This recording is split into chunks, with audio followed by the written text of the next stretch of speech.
अम्बाहा क्षेत्र में कुंवारी एवं चंबल नदी में आई भीषण बाढ़ से जल प्रलय की मार झेल रही दीमनी विधानसभा की जनता को आज चौथा दिन हो गया। इसमें दीमनी से कांग्रेस विधायक रविंद्र सिंह तोमर निरंतर लोगों से जुड़े रहे और उनके दुख दर्द में शामिल हुए। आज जब बाढ़ का प्रकोप शांत हुआ तो दीमनी से कांग्रेस विधायक मीडिया के सामने आए। इससे पहले जब मीडिया ने बात करनी चाहिए तो कांग्रेस विधायक ने मना कर दिया और कहा कि अभी मैं किसी भी तरह की कोई चर्चा नहीं करूंगा। इस समय मेरे क्षेत्र के लोग जिंदगी और मौत से लड़ रहे हैं, मैं उनके साथ हूँ। आज चर्चा में उन्होंने कहा कि मैं हर गांव में राहत सामग्री खुद दे रहा हूँ, फिर चाहे वो लोगों की हो या पशुओं के चारे की। लोगों के लिए खाने पीने की वस्तुएं, पशुओं के लिए भूसा दाना आदि। उन्होंने कहा कि मैं 4 दिन से सोया नहीं, दिन रात लोगों के पास जा रहा हूँ। कोई रात में बीमार होता है तो खुद गाड़ी में लेकर जाकर दवाई दिलाने का कार्य हम कर रहे हैं और मेरी ईमानदारी मेहनती कांग्रेस कार्यकर्ता काम कर रही है जो मुझे हर स्थिति में अवगत करा रहे हैं। मैंने इस घटना को कलेक्टर एवं एसपी को भी अवगत कराया और निर्देश दिए कि मुझे किसी भी चीज की लापरवाही सामने नहीं आनी चाहिए। जिन लोगों की बाढ़ में घर डूब चुके हैं उनके लिए मैंने सुरक्षित जगह पर आवास की मांग की है ताकि ये कभी बाढ़ जैसी आपदा के शिकार न हो। अंत में उन्होंने जनता को निर्देश भी दिया कि मैंने अपने क्षेत्र से दलाली को खत्म कर दिया है और दलालों को तो मैं अपने साथ भी नहीं रखता। ऐसे कई लोग हैं जिनको मैंने अपने साथ से हटा दिया है क्योंकि जनता मेरी भगवान है। इसके साथ मैं कभी भी गद्दारी नहीं करूंगा। जब मैं खुद गद्दारी नहीं करूंगा तो गद्दारों को कैसे साथ रखूंगा। उन्होंने मेरी जीत पूछकर दीमनी की सबसे बड़ी जीत नहीं दिलाई बल्कि मेरी मेहनत और भरोसे की जीत दिलाई है। लक्ष्मी नारायण की report, Chambal bureau chief Jagpal Singh Tomar. विधायक जी, से चंबल और कुंवारी से कितने गांव बाढ़ से पीड़ित हैं? हमारे चंबल और कुंवारी दोनों नदियों से करीब 20 पंचायतें प्रभावित हुई हैं। मैं आपको एक एक करके बताना चाहूँगा कि क्या स्थिति है। इतनी भयावह स्थिति मैंने अपने जीवन काल में नहीं देखी। मेरा कुंवारी का बेल्ट जहाँ मैं इस समय खड़ा हूँ मौके पर, ये हमारा कमतरी पंचायत के धोवाटी की मणैया गांव में मैं खड़ा हूँ, जहाँ का पूरा इलाका कुंवारी की नदी के उससे जल प्रलावन से पूरा जलमग्न हो गया। यहाँ पूरी ज़मीन बर्बाद हो गई, लोगों के मकान बर्बाद हो गए। लोगों ने अपने घरों से गल्ला भी नहीं निकाल पाया जिसको साल भर वो खाने पीने की व्यवस्था करते, और भूसा के कूप बह गए। यहाँ भी कुछ जानवर भी बह गए इनके। और ये स्थिति है यहाँ के मकानों में तो व्यवस्था है नहीं, बल्कि इन्होंने तंबू लगा करके रोड पर ये अपना जीवन यापन कर रहे हैं इस समय। इनके भोजन की व्यवस्था भी मैंने अभी निवेदन किया, सबको भोजन की व्यवस्था करवाई जाएगी। और बगल में चिनौतियापुरा है।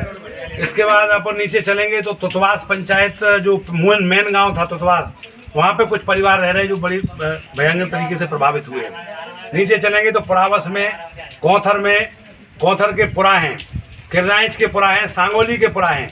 और हम इधर चलेंगे आगे की तरफ तो हमारा इस गांव के सामने जो गांव है बरिगवा, जो सामने आपको दिख रहे होंगे, टेंट लगे हुए हैं ऊपर बिहड़ के ऊपर।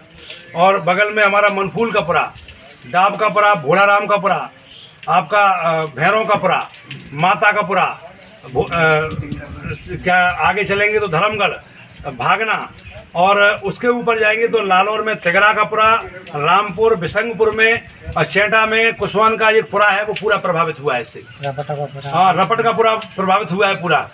और इसके बाद चंबल के बेल्ट में यदि हम चलते हैं तो मैं एक एक करके आपको बताना चाहता हूँ। आपकी विधानसभा में सबसे अधिक बाढ़ से नुकसान किस गांव को है? सबसे ज्यादा मैं समझता हूँ कि ये कुंवारी के बेल्ट में जो मैंने ये गाँव गिनाए, और इसके बाद आपका बीलपुर कुथियाना के से लगे हुए जो हमारे मजरे हैं, आपके केवटों का एक मलहन का पुरा बोला जाता है, आपका घेर है, नीमरीपुरा है, पीपरीपुरा है, रड़ुआपुरा है, डंडोली है, कचपरा के बाद आरोली, मलवसई, बीज का पुरा, भामई, दलजीत का पुरा, लखुआ, और आपका नया बांस, गिलियापुरा।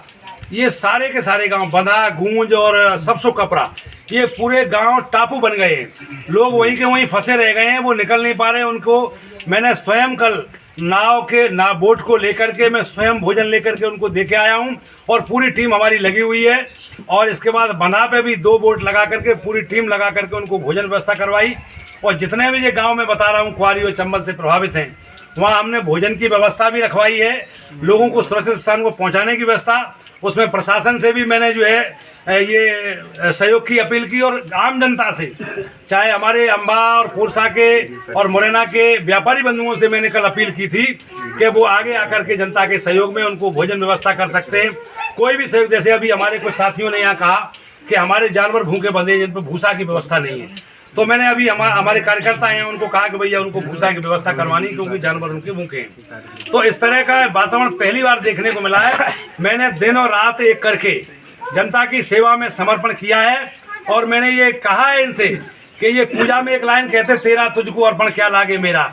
मैं एक जनप्रतिनिधि हूँ, जनता ने मुझे चुना है, मैं सेवक के रूप में रह करके इनकी सेवा में कहीं कोई कसर नहीं छोड़ूंगा, और सच्चाई और ईमानदारी, पूरी कर्मनिष्ठा, धर्मनिष्ठा, ईमानदारी से इनकी सेवा में लगा हूं। और पूरी दिमनी की जनता इस बात से प्रसन्न है कि 73 साल के लोकतांत्रिक इतिहास में कांग्रेस पार्टी ने ऐसा विधायक दिया है जो जनता के बीच में रह करके अपना जीवन यापन कर रहा है और पूरे मनोयोग से सेवा कर रहा है। बाढ़ से पीड़ित परिवार के लिए आपकी क्या आगे क्या योजना है? बाढ़ से पीड़ित परिवार के लिए अभी सुबह हमारी 9:10 पे कलेक्टर मुरैना से बात हुई फोन पे, और उनसे मैंने कहा, उससे पहले मेरी बीरपुर कुथियाना में मेरे साथ उन्होंने कैंपेन जब वहाँ दौरा किया, तब भी मैंने ये कहा था कि इन बाढ़ पीड़ित लोगों को जो नुकसान हुआ है, इनकी फसल बर्बाद हुई, इनके मकान बर्बाद हुए, इनके गल्ला बह गए, भूसा बह गया, जानवर बर्बाद हो गए, तो इनका जो आकलन करा करके जो नुकसान इनका हुआ है, जिसका जितना नुकसान हुआ है उसकी भरपाई करनी चाहिए, और करना होगा। इसलिए नहीं तो हमें मजबूर होकर के आंदोलन की मुद्रा में भी आना पड़ेगा। दूसरा मेरा ये कहना है कि इसके बाद जो डूब के क्षेत्र में जो गांव है हमारे, जो आए हर साल 2019 में बाढ़ आई थी जब, तो उनके घर बर्बाद हो गए, तो उन्होंने सही तरीके से उनको बना भी नहीं पाया, और दोबारा नदी फिर बाढ़ में आ गई। इसलिए उनको निर्वासन के हिसाब से कोई उचित स्थान पर, जहाँ ऊंचे पे, जहाँ बढ़िया जमीन, सरकारी जमीनें पड़ी हमारी, उन जमीनों में उनको जगह दी जाए, उनका मकान की व्यवस्था की जाए। और वो जो एक बात आई थी सामने कि लोग पीछे के मकान छोड़ने को तैयार नहीं होते, तो मैंने निवेदन किया है कि आपको पहले जहाँ रह रहे हैं वहाँ से छोड़ना पड़ेगा, आपको नई जगह की व्यवस्था हो जाएगी। ऐसा आश्वासन कलेक्टर साहब के कहने पे मैंने दिया है, और इसके लिए हम पूरी लड़ाई लड़ेंगे जनता की। ये आपके साथ कुछ लोग रहते थे पहले, वीडियो फैला के भ्रांतियां फैला रहे हैं, कुछ आपके साथ रहते थे जो बहुत लोग। मोटी सी बात है कि मैंने 3 बातें जनता से कही थी। जनता से जो 3 बातें, मेरा चुनावी एजेंडा था वो, और मैंने नहीं कही थी। मैंने 100 मंदिरों पे जब मीटिंग की 2008 से लेकर के 2021 तक, जब मेरा चुनाव हुआ, तब तक ये बात आती रही। मैं 2 चुनाव पीछे भी लड़ा तो लोग एक ही बात कहते थे हमसे, नेताजी दलाल मत पालना। और मैंने 3 बातों का वचन दिया था लोगों से, इस मंदिर पे भी कहा था कि एक तो मैं झूठ नहीं बोलूंगा आपसे, झूठ बोल के राजनीति क्यों, सच बोल के क्यों नहीं हो सकती।